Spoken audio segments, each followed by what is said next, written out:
Bismillahirrahmanirrahim. Assalamualaikum warahmatullahi wabarakatuh. Innal hamdalillah nahmaduhu wa nasta'inuhu wa nastaghfiruh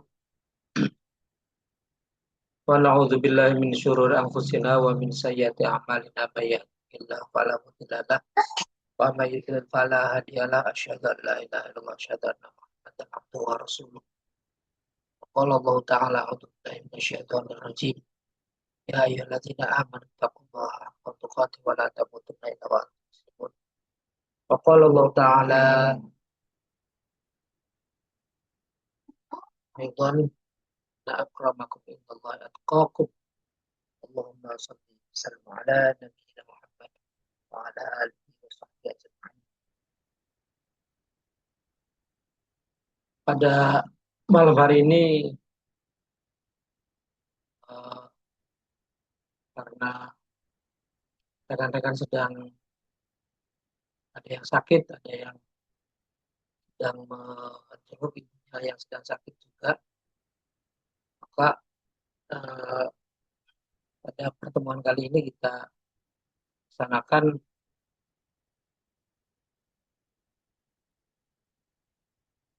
kajian dokmongnya lewat rekaman saja ya, rekaman. Eh, Pada pertemuan kali ini, insya Allah kita akan membahas terkait dengan sejarah nasionalisme di dunia Islam. Jadi sejarah nasionalisme di dunia Islam, materi yang akan kita sajikan ini diambil dari sebuah buku eh, yang berjudul memang judulnya sejarah nasionalisme di dunia Islam. Nah, eh, sejarah nasionalisme di dunia Islam ini cukup menarik karena apa? Karena nanti ada keterkaitannya dengan keruntuhan Khilafah Utsmaniyah atau Ottoman Empire. Baik, lanjut ke slide berikutnya. Umat manusia dapat mengidentifikasi dirinya dan berkelompok secara bersama-sama berdasarkan uh, kecintaan terhadap tanah air, suku atau ras, agama-agama, isu-isu tertentu, dan keimanan. Ini kita sebelum masuk ke dalam sejarah nasionalisme, kita juga perlu mengetahui nasionalisme itu posisinya di mana. Jadi posisinya nasionalisme itu uh, muncul ataupun ada itu karena memang manusia itu uh, pengen selalu berkelompok, kelompok dan yang lain. Nah, hubungan berkelompoknya itu nanti ada macam-macam gitu. Di dalam buku tersebut ada 5 uh, cara manusia berkelompok. Yang pertama yaitu berkelompok berdasarkan kecintaan terhadap tanah air atau patriotisme. Kemudian yang kedua, berkelompok berdasarkan suku atau ras atau nasionalisme ya, atau suku bangsa juga termasuk dalam nasionalisme. Kemudian berkelompok berdasarkan agama-agama atau ikatan spiritual. Yang keempat adalah berkelompok berdasarkan isu-isu tertentu atau ikatan kepentingan. Dan yang kelima, eh, berkelompok berdasarkan keimanan atau ikatan ideologis. Nah, kita akan membahas mengenai ikatan nasionalisme saja ya. Yang kedua tadi, poin yang kedua. Ikatan nasionalisme itu adalah ikatan antar manusia yang didasarkan atas ikatan kekeluargaan, klan, dan kesukuan. Jadi manusia itu eh, ketika menggunakan ikatan nasionalisme berarti dia sedang menggunakan ikatan kekeluargaan, ikatan klan, dan kesukuan. Nah, fakta nasionalisme sebelum lahirnya Islam. Yang pertama, pada masa menjelang kedatangan Islam, Jazirah Arab tercabik-cabik dan terkoyak-koyak karena kuatnya perpecahan yang didasarkan pada batas-batas nasionalisme. Di pada waktu itu, Jazirah Arab eh, terkotak-kotak menjadi suku-suku bangsa, jadi suku-suku gitu. Ya, yang terkenal itu suku Quraisy gitu kan. Kemudian suku Aus, suku Khazraj, ada sukunya orang Yahudi di di daerah Madinah. Nah, itu yang terkenal itu gitu pada masa menjelang kedatangan Islam. Nah, yang kedua, penduduknya hidup di tenda atau rumah dan membentuk keluarga. Beberapa keluarga membentuk klan. Di atas keluarga itu ada klan dan sekelompok klan ini membentuk suku. Masing-masing suku memiliki peraturan sendiri yang yang mengatur kehidupan anggotanya. Eh, jadi setiap suku yang punya aturan sendiri. Setiap suku punya aturan sendiri. Nah, kehormatan, kebanggaan, gengsi, harga diri, dan kesetiaan adalah nilai-nilai yang dipertahankan oleh suku-suku ini. Termasuk nanti permintaan swaka atau perlindungan kepada seseorang pada suku tertentu itu merupakan sebuah kehormatan bagi suku tersebut. Merupakan sebuah kehormatan. Jadi sukunya itu merasa besar karena ada orang yang meminta perlindungan kepada suku tersebut. Itu karakter dari suku bangsa atau eh, ikatan yang berdasarkan nasionalisme. Nah, ternyata Islam itu menghapus nasionalisme ya, menghapus nasionalisme. Allah Subhanahu wa taala berfirman dalam surah At-Taubah ayat 23 sampai 24, A'udzubillahi minasyaitonir rajim.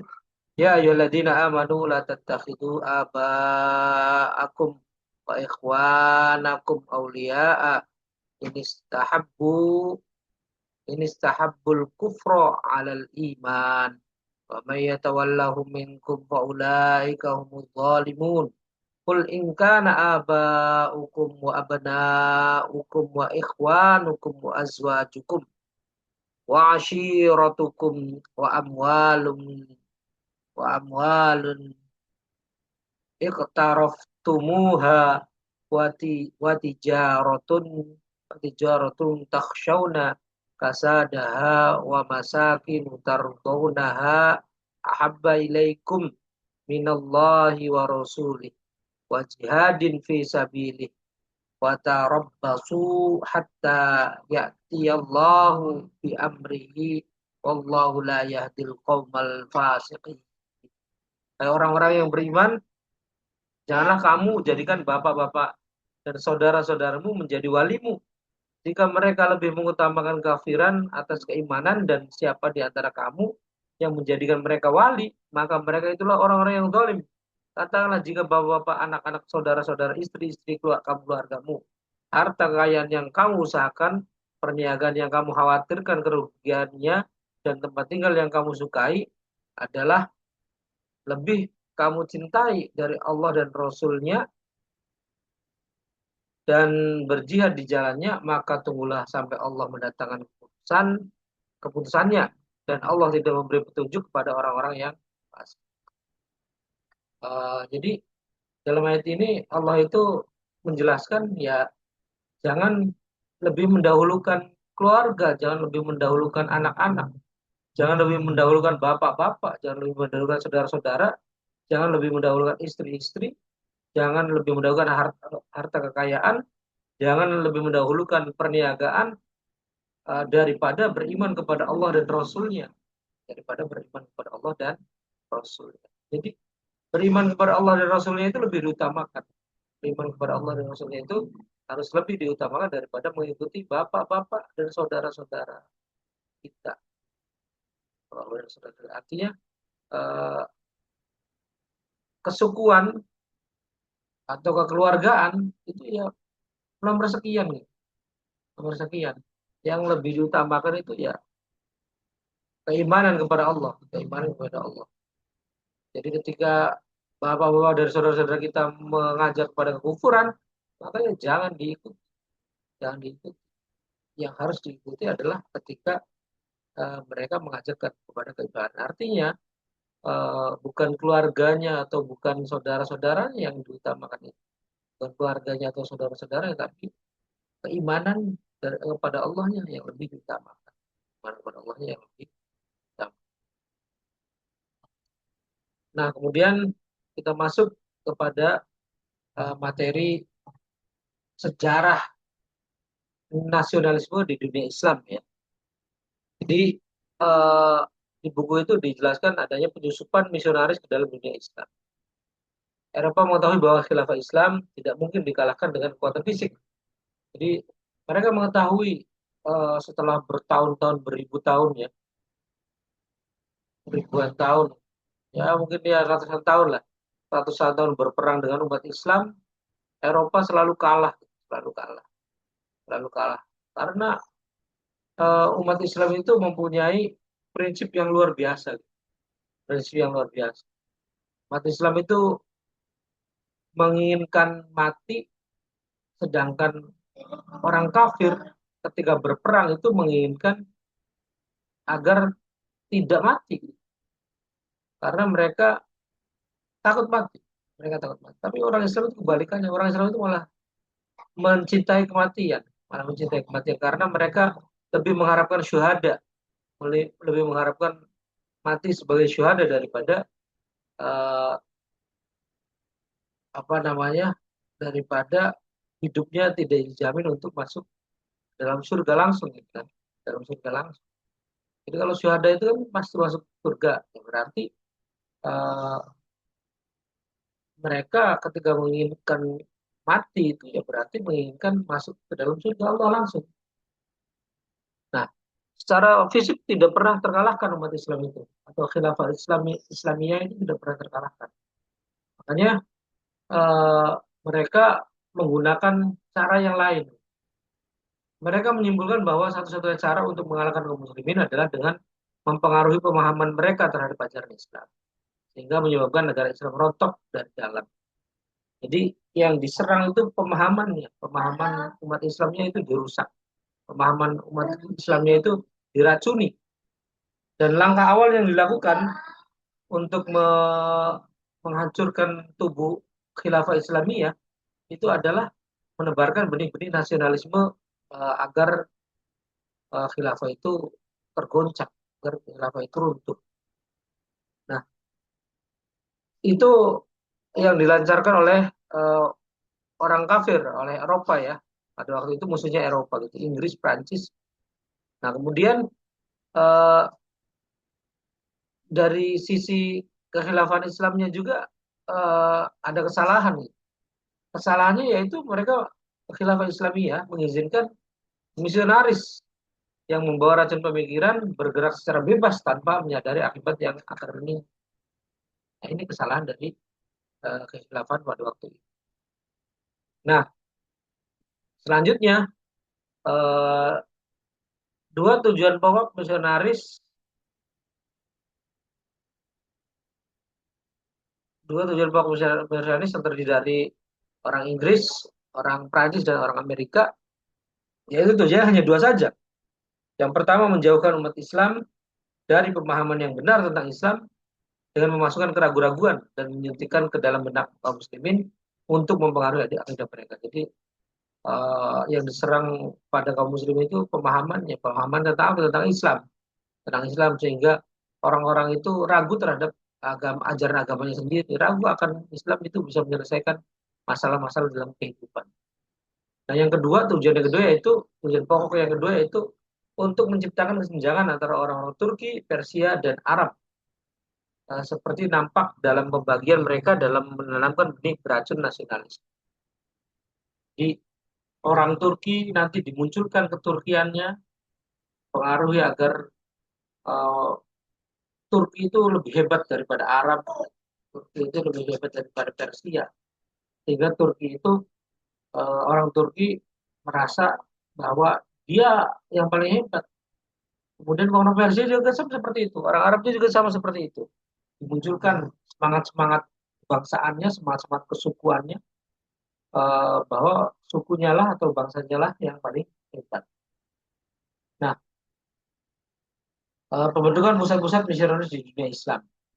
Gerakan misionaris muncul setelah revolusi industri yang terjadi di Eropa pada abad 18. Ini lumayan lama juga ya, ratusan tahun untuk menghancurkan khilafah Utsman, khilafah Utsmani, khilafah Islamiyah. Dan terus berlangsung sampai dengan saat pembentukannya khilafah Islam.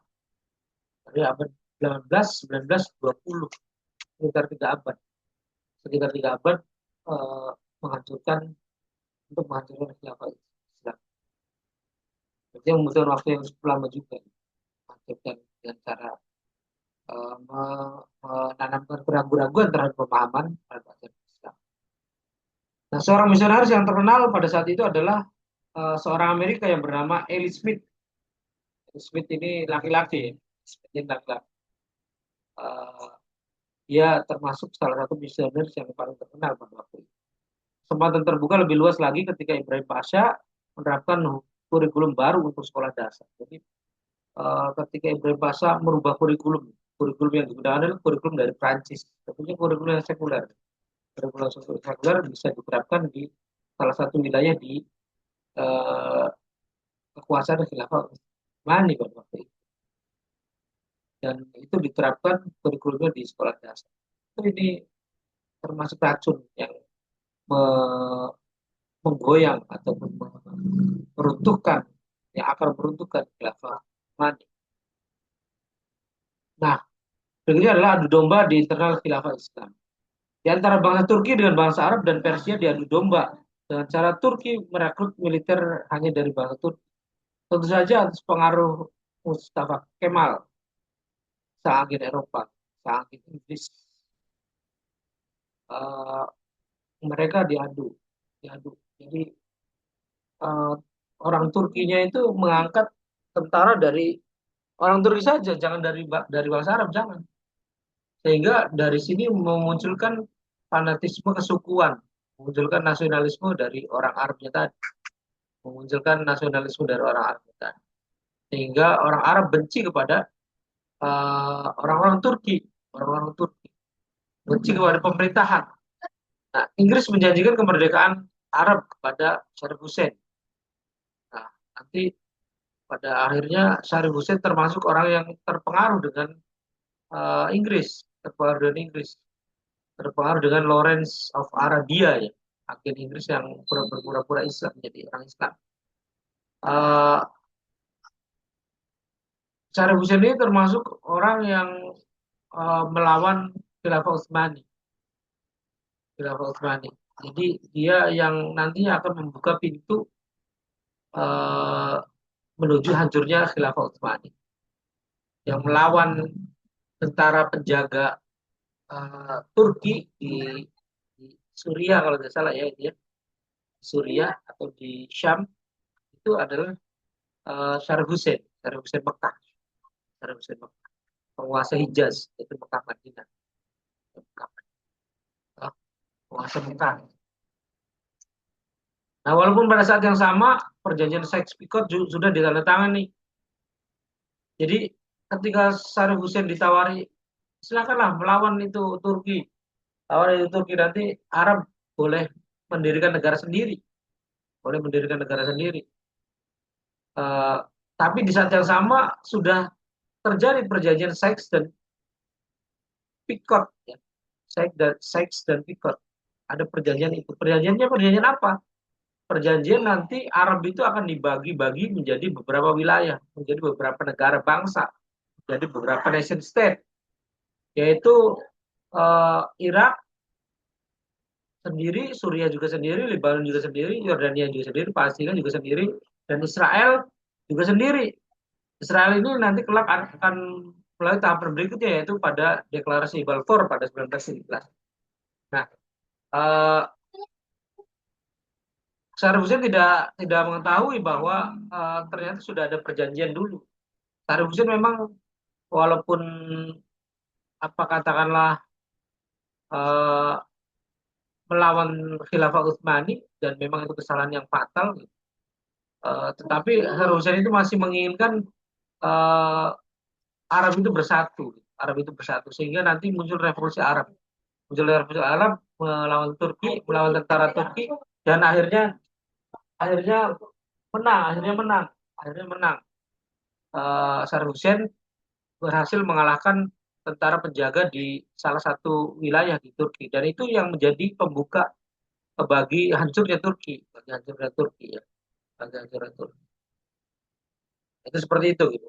Tapi di sisi lain perjanjian Sykes-Picot sudah sudah ditandatangani, sudah ditandatangani ya. Sudah ditandatangani yang membagi-bagi wilayah-wilayah Arab. Jadi eh,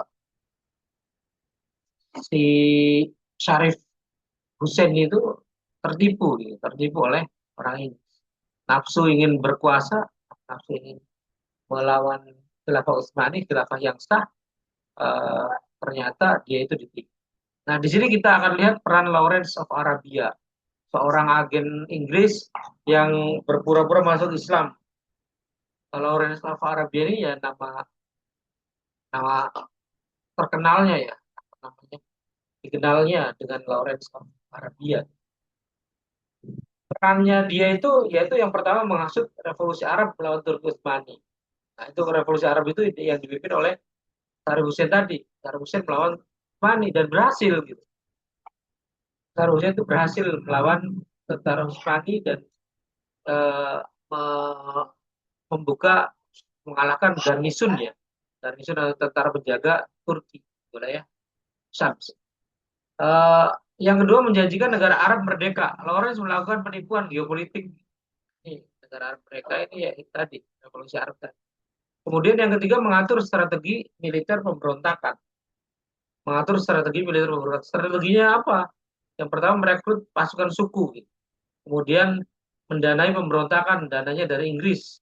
Memberi persenjataan, Lawrence Arabia memberi persenjataan. Memimpin operasi sabotase seperti pengeboman jalur kereta Hijaz. Jadi jalur kereta Hijaznya dibom untuk dilakukan sabotase.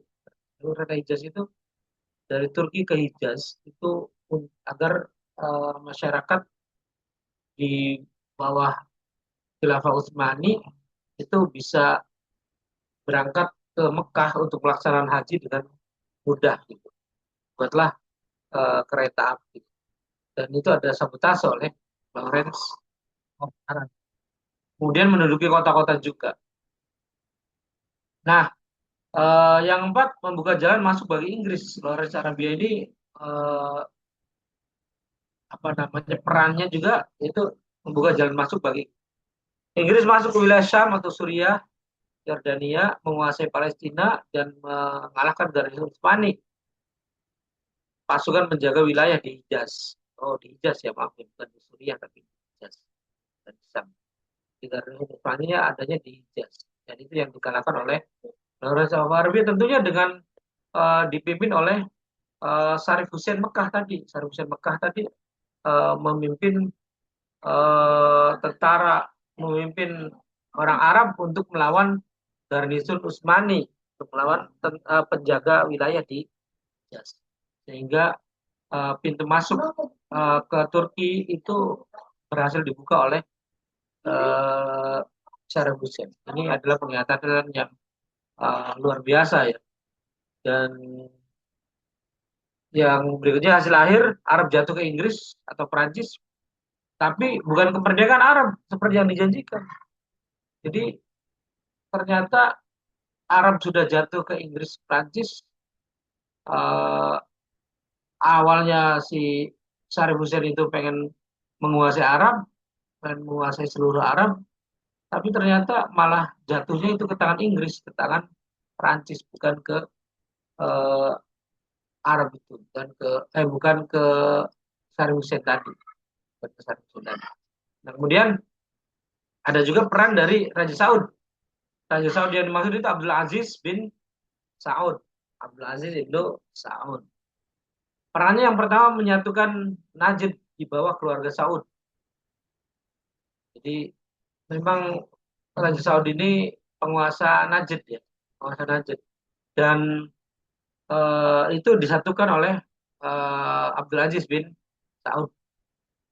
Nanti ah, Raja Saud juga ini sebenarnya ya agen Inggris juga, gitu. Agen Inggris juga diprovokasi oleh Inggris juga.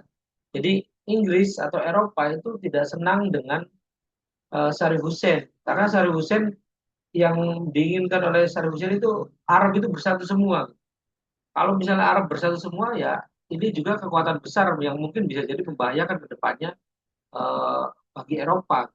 Nah Saud ini, kalau Saud si Abdul Aziz Ibnu Saud ini eh, tidak menginginkan tadi, tidak menginginkan revolusi Arab tadi, tidak menginginkan Arab-Arab bersatu. Walaupun negara Arab bersatu tidak. Tapi hanya yang penting dia itu menguasai wilayah tertentu yang nantinya eh, wilayahnya meliputi Najd dan Hijaz ya, dan wilayah sekitar Teluk. Nah, itu menjadi Arab Saudi atau kerajaan Arab Saudi pada 1932. Ya, tentunya berarti ini ada persekongkolan jahat juga dari Abdul Aziz Ibnu Saud ini dengan Inggris untuk melawan Saddam Hussein. Kah, Saddam Hussein. Saddam Husseinnya melawan uh, khilafah. Artinya ya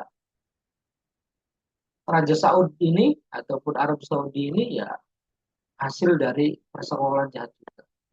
Nah, peran Raja Saudi yang kedua yaitu menjatuhkan kekuasaan Saddam Hussein di Hijaz pada 1924 sampai dengan 1925. Kemudian mendirikan Raja Arab Saudi udah kerjasama strategis dengan Inggris. Nah, ini kerjasama Saudi ini dengan Inggris. Saddam Hussein di bawah para waris Arabia menghantam Turki Utsmani. Nah, ini sudah dicetak tadi. Kemudian Saud di bawah pengaruh Inggris menggulingkan Saddam Hussein.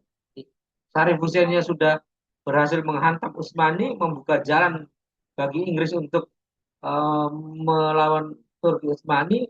Nah, setelah berhasil menang, Saddam Husseinnya ternyata Saddam Husseinnya digulingkan oleh Ibnu Saud.